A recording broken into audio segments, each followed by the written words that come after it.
I first arrived to DBUS, I was excited to be back in the country my family and I had just visited the summer before and be able to experience it on a more local, non-touristy level. Meeting Vilma for the first time, I felt immediately reassured and welcomed into her home. Each day when we would return from St. Anthony or a weekend trip, Vilma would ask how our day or trip was, make us something delicious for dinner, and sit and play card games with us for hours until we went to bed.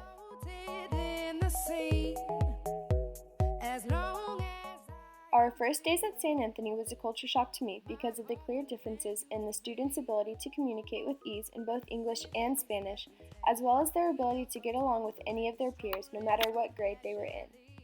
Seeing the different teaching styles with both of my teachers, their style of classroom management, and how the students stayed in the classroom rather than the teacher was also very eye-opening to me. I found that having the students stay in one class allowed the students to become very close with each other, but did not allow for the teacher to have her own space or arrange the classroom to suit her needs for the subject being taught. However, this one difference did not hinder the students' education in any way, but rather it provided me with an alternative way to conduct school.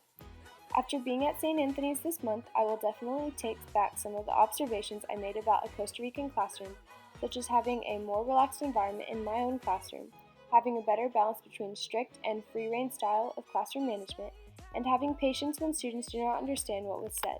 This final part was especially present with the teachers because when the class was being taught in English, the students would sometimes be confused with directions or the lesson. Each time this happened, my teacher was sure to clarify again in English, and if the student had any more questions, she allowed the student to ask in Spanish as to ensure the student would understand. This kind of approach will be especially helpful to me when I teach Spanish because Spanish will be a majority of my students' second language, and it is important that they feel confident and comfortable in my class. Additionally, observing in the two public schools we were able to visit, as well as visiting Vilma's granddaughter's private school, made me appreciate not only my own schooling in the United States, but also the resources available at St. Anthony. Being able to talk with some of the secondary students in public schools and hearing how some of them travel 2 hours every day to get to school provided a new perspective of how so many of us take education for granted in the United States.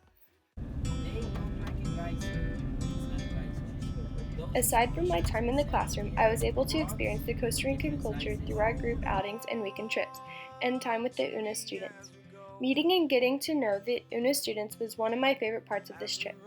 I enjoyed hearing about their lives at the university, how their university compares to Baylor, what they enjoy doing in their free time, and what it was like growing up in Costa Rica. Also, being a Spanish education major, it was interesting to hear about their classes and views on teaching a foreign language for their career. I'm very excited for the UNA students to be in Waco this summer and experience Texas the same way we were able to experience Costa Rica.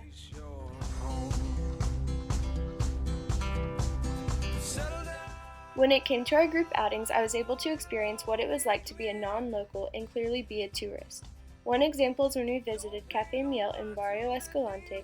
The coffee shop was filled with locals, and it was very clear that we were different than the others in the shop. This was similar to a few of our other experiences, such as grocery shopping or visiting various not as touristy towns. This experience will allow me to appreciate people who are visiting where I live and treat them like any other person, not as an outsider.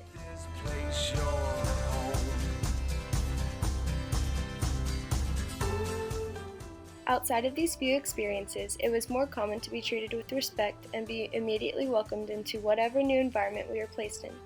The best example of this, other than our host homes, was Mario. Each weekend, Mario would take us to a new part of Costa Rica and share with us his favorite parts, give us endless facts about things we never knew about, and never failed to tell us that we were only 9 minutes and 60 seconds away from our destination. The type of hospitality and excitement for every adventure was contagious and made our trip very memorable.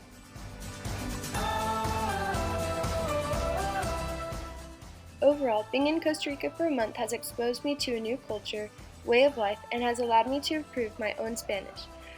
I have been able to meet so many people from Costa Rica that showed clear joy for life and have taught me how to embrace life in the same way. I will miss Costa Rica, but I will be sure to visit again.